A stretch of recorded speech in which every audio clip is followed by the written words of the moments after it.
Hey, you! Yes, both of you! Over here! I've been keeping an eye on you for a while now. Huh? You mean us? That's right. If I'm not mistaken, you're also among those who wish to cut down the thorns and pursue the truth. No? And by the looks of it, you're not from Fontaine. Well, you're right on the more about that one, but who are you?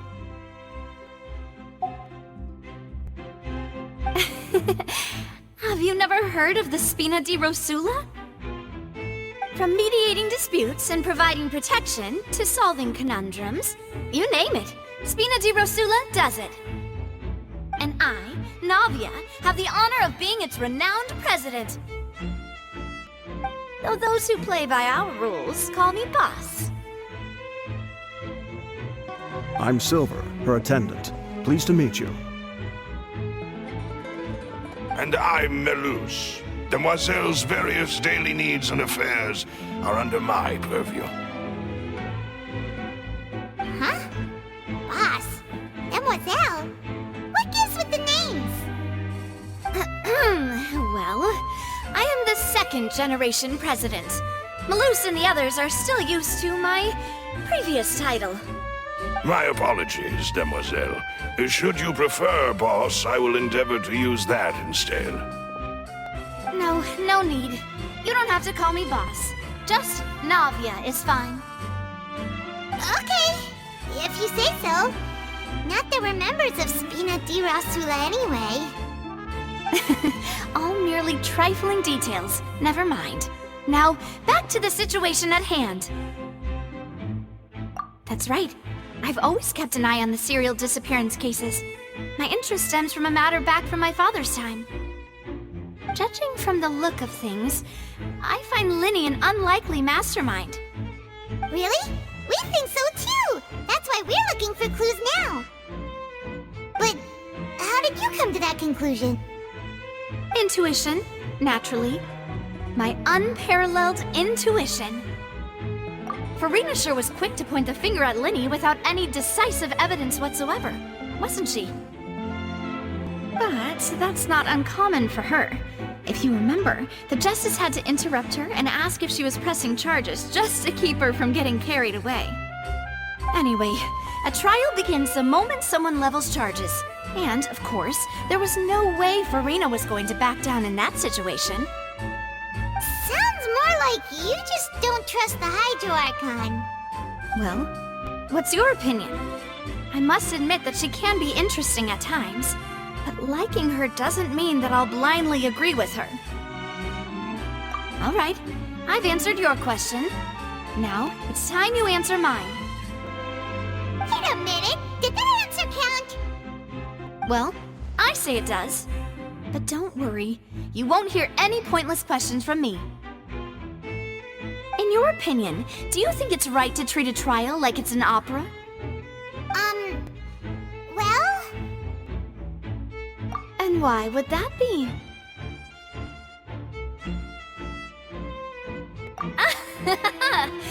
See, Silver and Melus? I told you they'd be different. Most astute of you, Demoiselle. I, too, think that the Traveler's response was most excellent. No matter how wonderful the script or how fervent the audience's expectations may be, the trials that go on stage here must be based in fact. And if that can be done, boss, then... All right, that's quite enough, Melus. Anyway, I like your answer. You pass with flying colors. Now, I need to make some preparations, following which our joint investigation shall commence. You two shall be my assistants. Wait! Since when did we become assistants? Oh, well, I can be the assistant, sure. Or your companion, if you like. I'm really not that fussy. That's more like it. Far be it from me to brag, but I believe that Demoiselle's intuition will be instrumental in uncovering the truth. You wish to save a friend from false accusations, and we wish to unravel the disappearances. In this sense, our goals are aligned. You have a point. Huh. You're quite the talker, aren't you, mister? And what about you over there? What do you think? You seem like you've got something on your mind. I have nothing to add. Oh, alrighty then. We'll be making some preparations first. Just be sure to let us know if they start revealing Linny's tricks. Thanks!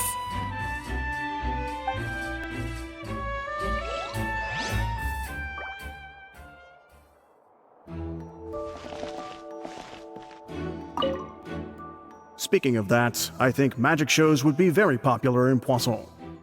I can see that. Maybe I should try to learn some magic. If I could make things disappear, cleaning my room would be a cinch. You need not worry about such things, demoiselle. That falls under my duties. Oh, right.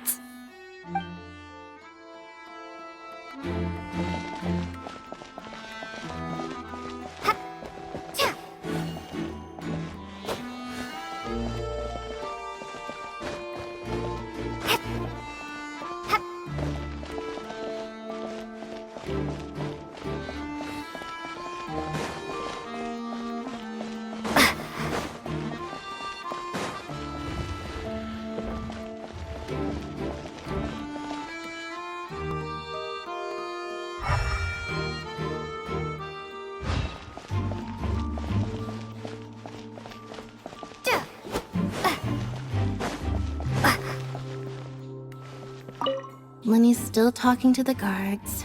It seems he'll have a lot of explaining to do. I think someone will be assigned to monitor us later, but that's alright.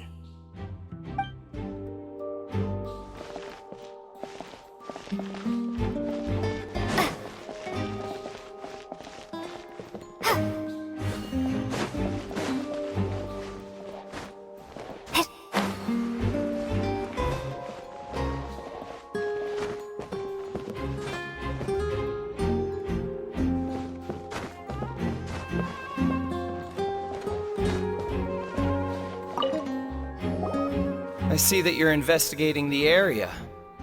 Well, it just so happens that I'm interested too. If you find any new and interesting leads, be sure to share them with me, alright? We don't have too many thoughts yet. Then why don't I tell you my hypothesis first? The way I see it. And I'll start it with that loud thud. The thud? Oh, you mean the sound that happened during the countdown? Yes, exactly. It wasn't terribly loud, but I suspect that most people heard it. It's just that everyone was awaiting the results of Linny's trick with bated breath, so no one paid it much mind. But now that the incident has happened, the thud has become an important clue. That makes sense. So, what do you make of it? I'm of the opinion that it may have been the sound of Linny's accomplice. Lynette, perhaps. Jumping atop the water tank, or something like that. And when the pyrotechnics went off, she cut the rope, sending the water tank crashing down. But wasn't the noise we heard too loud for that? Perhaps the balance wasn't right, leading to a particularly rough landing. Oh, that's true. I suppose I must reconsider. That does remind Paimon, though. What was with that sound?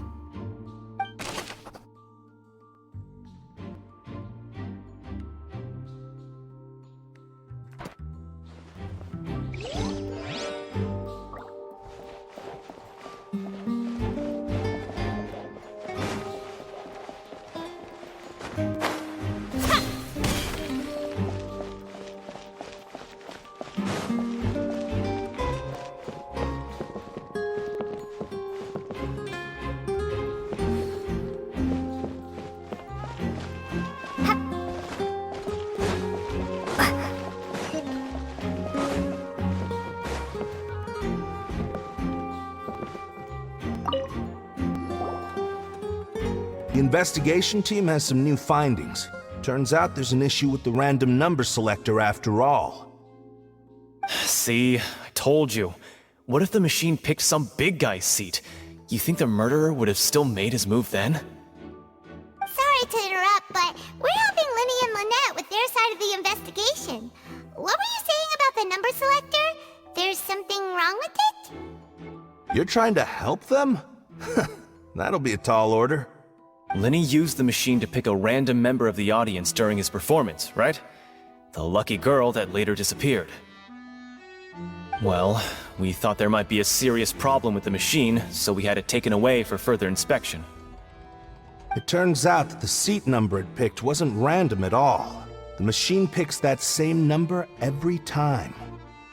I'm sure you already know that you have to make a reservation in advance to get a seat, regardless of whether it's a trial or some performance. In other words, Linny knew who would be sitting where from the very beginning. That much checks out. Linny reserved our seats for us too. Bet you see why I was saying it'd be tough to make a case for Linny. Even though it's bad for Linny's case, Paimon had better write it down.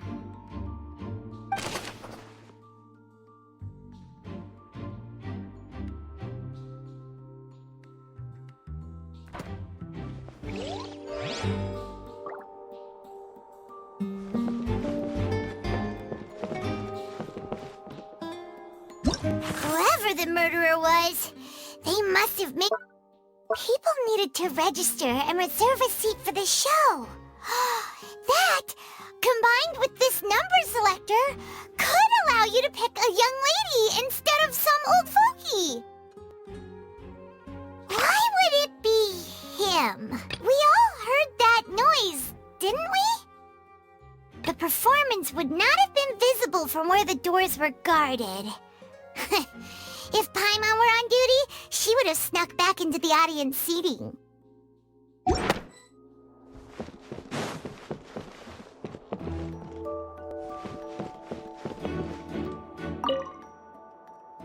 Go ahead, have a look around. In the end, we're both after the truth.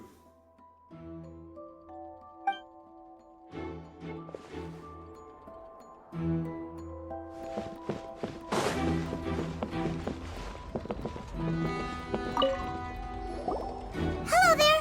What are you investigating? Oh, this location has also been cordoned off because the Magic Troupe members are currently considered prime suspects. The investigation team is still collecting evidence. The seats were all booked in advance, so we were able to deduce the missing woman's identity by checking the guest list.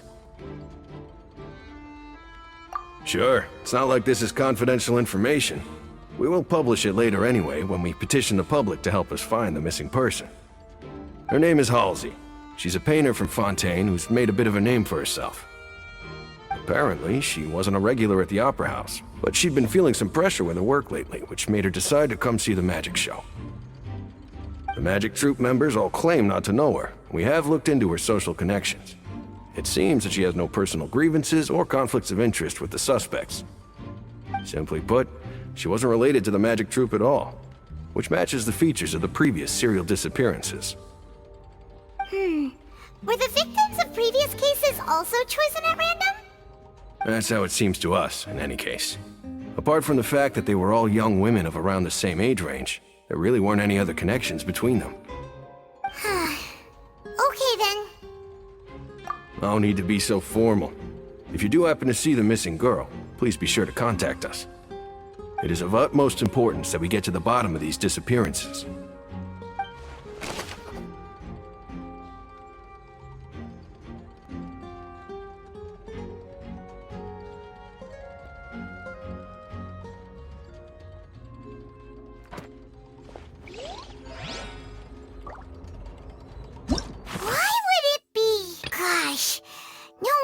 Serial disappearances never got solved.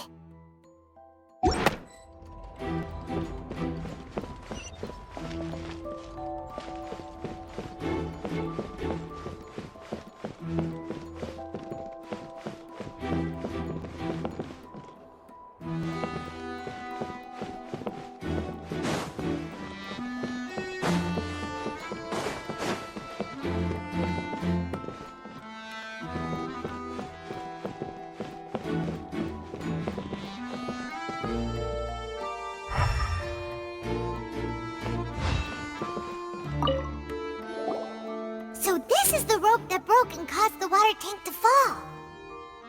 The rope looks pretty durable. How can it be burned through so quickly by fireworks? Why are you suddenly so serious, Traveler?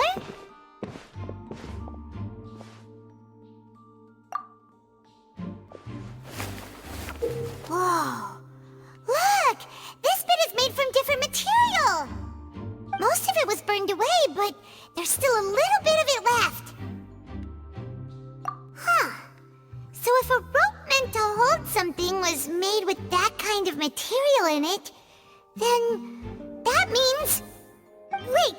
Paimon should write all this down! Let's take notes!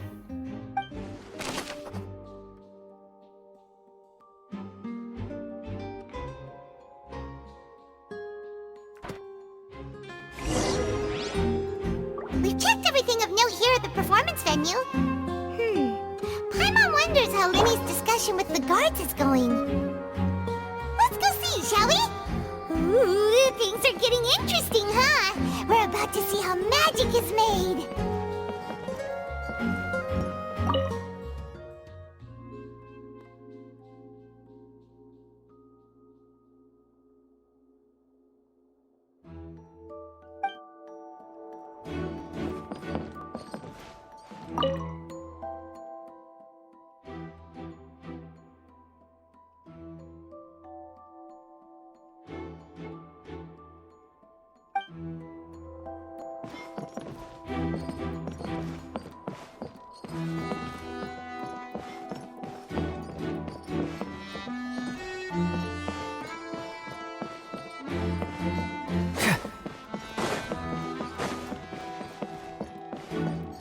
Yeah!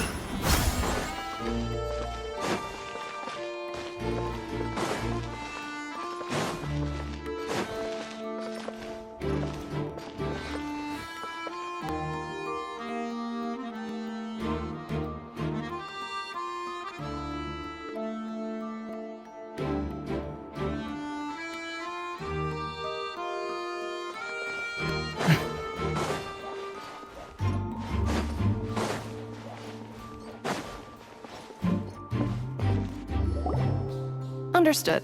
Then I will be going with you. Just so you're aware, I will be monitoring your actions and making notes as necessary. Very good. Thanks for being so agreeable. I'd pull a rose out of my hat as a gift for you if I could. You may spare the pleasantries. I'm just doing my job. You've arrived. Who's this? Me? I'm Spina di Rosula's guardian angel. If you've got a problem, I've got the firepower.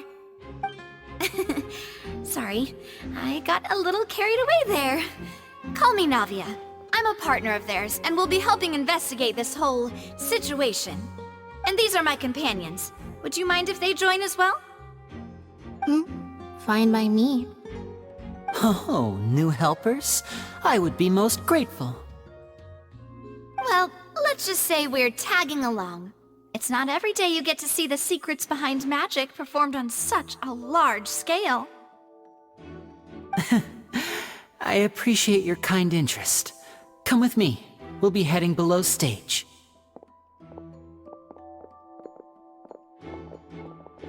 Huh?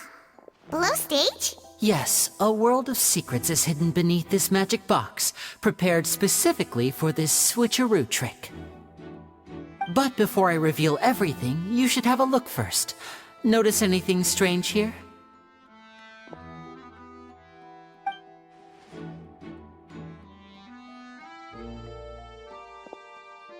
I'm not trying to be dramatic. Remembering the details of a trick will help you understand the methods used to perform it more easily. Huh. Weren't there balloons and other decorations here? Where did all that go? Ah, good eye. That said, you're still far from discovering the answer. The back? You mean the inside of the door? What's different about it? Paimon didn't notice anything. Very good indeed. I thought you might not be able to catch that, given that you were sitting in the first row. The back of this door was patterned. Those patterns are now gone, replaced by a smooth wooden board. So, if you put 2 and 2 together, what do you get? Exactly. All right, let's go. I'll tell you how it works as we head down.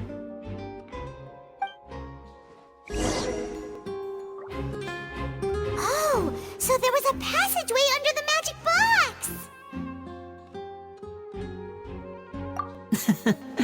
I knew you'd figure out most of it as soon as you saw this place.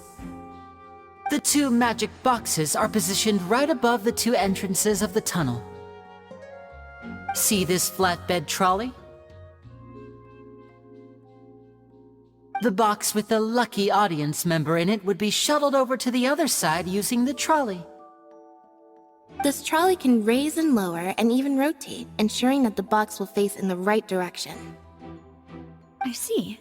So that's the purpose of the box inside another box. Precisely. The inner box would descend after the audience member was put inside and be moved along the trolley, all while the outer box would remain on stage as if nothing had ever changed. So that's how you did it! Once the box was lowered, the trolley would store some energy through this device here, with which it would complete the rest of the steps. The audience member would only be able to feel some slight movements in the dark, and by the time she walked out, she would already be back on stage. Right! You were talking that whole time, and you even came out for a moment near the end! Ah, yes. A phonograph operated by Lynette was used to achieve that effect. My assistant and I had already scripted our conversation beforehand. When the countdown began, I had already gone to the opposite box via a tunnel using that ladder. And what about Lynette? Where was she? I was in the mezzanine space in the back of the box. Oh, interesting! That's how we were able to coordinate Linny's lines with the assistant. And, by the way, I was the one who walked out of the box at the end. I mean, we are twins. All it takes is a change of clothes and no one can tell who's who. And that's my favorite part of this trick. Only Lynette and I can perform it. So that's how it all worked! Wow! Every detail you revealed was more amazing than the last!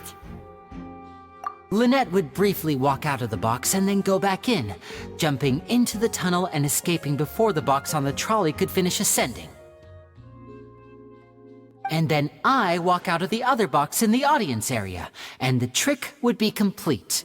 The operative word here being would. But as you saw, Cal was in the box, not our audience member. She, on the other hand, mysteriously vanished. We really don't know how that happened. If not for that interlude, this would have been an astonishing trick.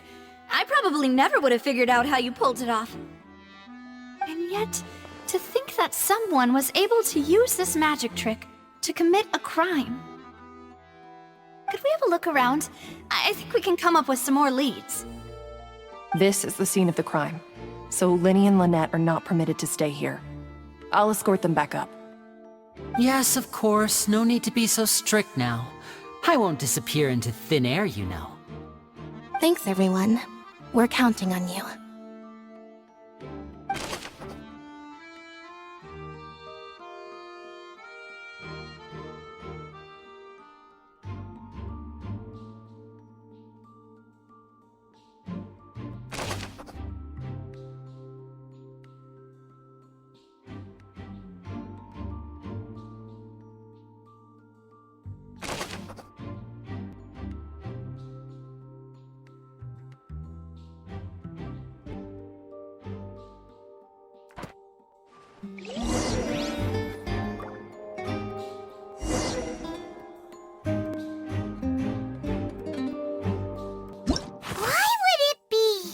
Well, there was no chance Paimon could have seen that the box had 2 layers.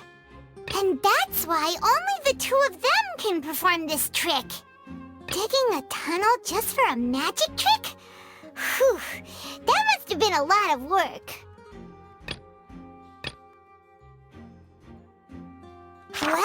This rope was obviously tampered with.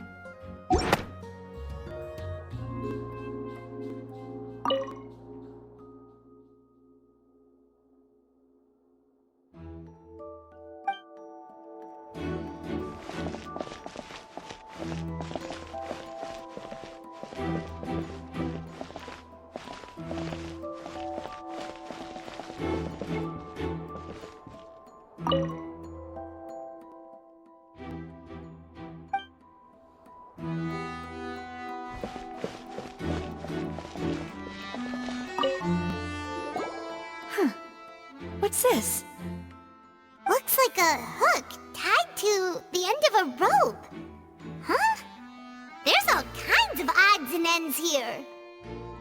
Perhaps it was a prop for a different trick. But why would it have been left here?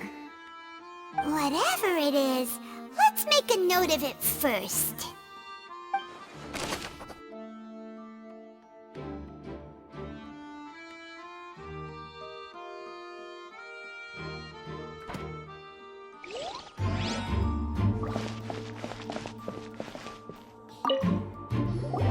The floor is wet. Please be careful not to slip. Speaking of which, why would there be water here? Oh, Paimon knows! It's one of those tricks where you pour water into a jug and then flip the jug over only for the water to disappear? And here's a broken vase! Huh. Did the trolley knock it down while moving? That can't be. The trolley moves along tracks from start to finish. It couldn't have hit the vase at this distance. Let's note this down too and think about it later.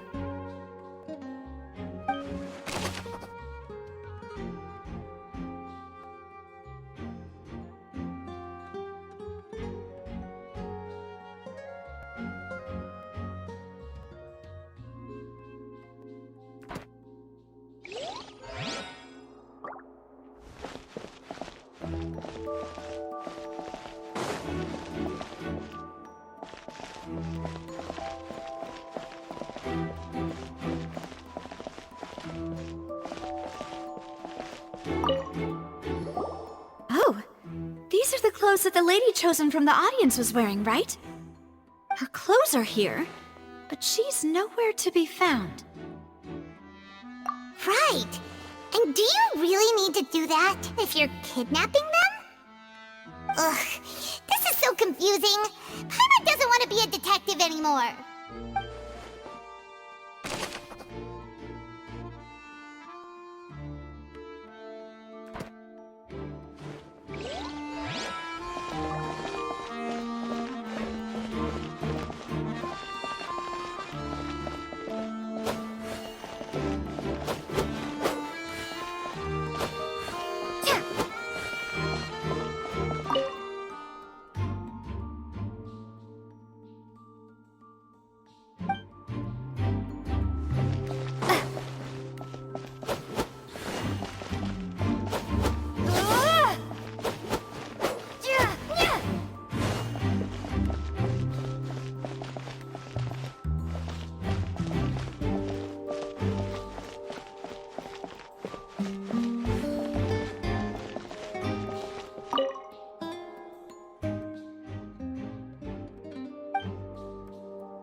What is this place? It seems someone could fit through here. Could this have been the suspect's escape route? Alone, perhaps. But if they had to pull another person with them, the space would be too narrow. But there are no other ways in or out of here.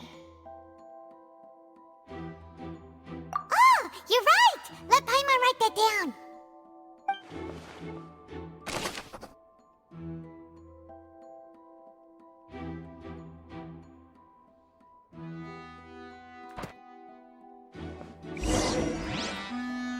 seems we're just about done investigating down here. Yes, let's head back up.